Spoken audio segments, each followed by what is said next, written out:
Most people believe their posture is a reflection of age, genetics, or simply bad habits. But the truth is far more mechanical and far more hopeful. Your body isn't randomly falling out of alignment. It's being shaped, molded, and in many cases pulled into position by specific muscles that adapt to how you live your daily life. One of the most powerful of these muscles is one most people have never even heard of, the pectoralis minor. Hidden beneath the larger and more visible pectoralis major, this small, thin muscle doesn't attract much attention. It doesn't build the chest you see in the mirror, and it's rarely the focus of traditional exercise programs. But despite its size and lack of visibility, it plays a profound role in determining how your body carries itself every single day.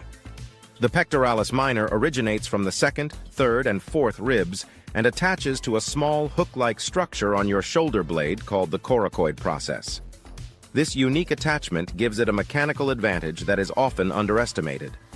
Unlike larger muscles that move your arms, the pectoralis minor directly influences the position of your scapula, your shoulder blade, and most importantly, your posture.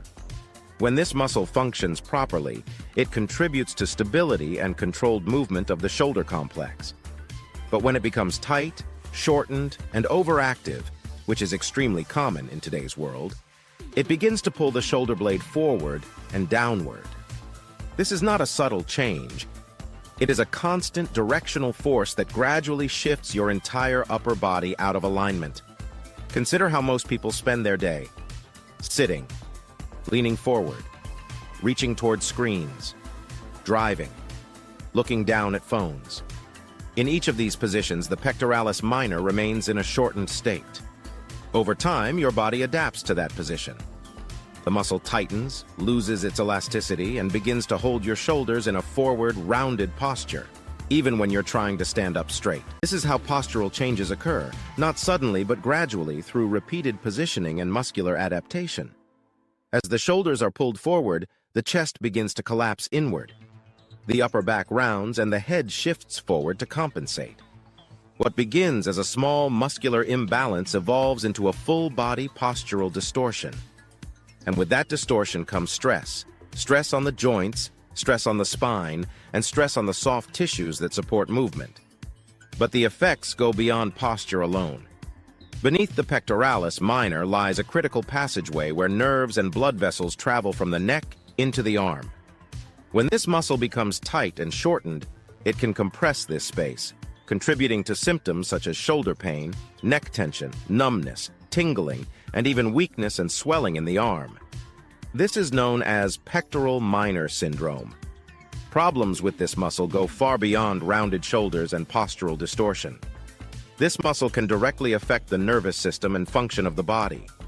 What many people perceive as isolated discomfort is often part of a larger mechanical and neurological pattern rooted in this small but influential muscle. This is why so many people struggle to fix their posture.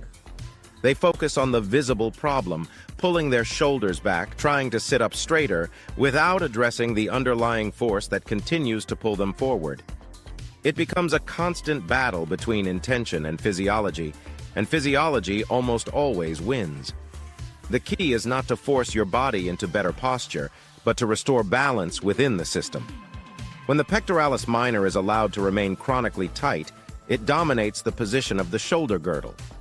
But when it is addressed, when it is stretched, released, and balanced by stronger posterior muscles, the body begins to realign itself naturally. This is where true postural correction begins. Your body is not broken. It is responding exactly as it was designed to respond, adapting to the demands placed upon it. The good news is that adaptation works both ways. Just as your body has learned to move into dysfunction, it can be guided back toward balance with the right approach and consistent effort. The pectoralis minor may be small, but its impact is anything but.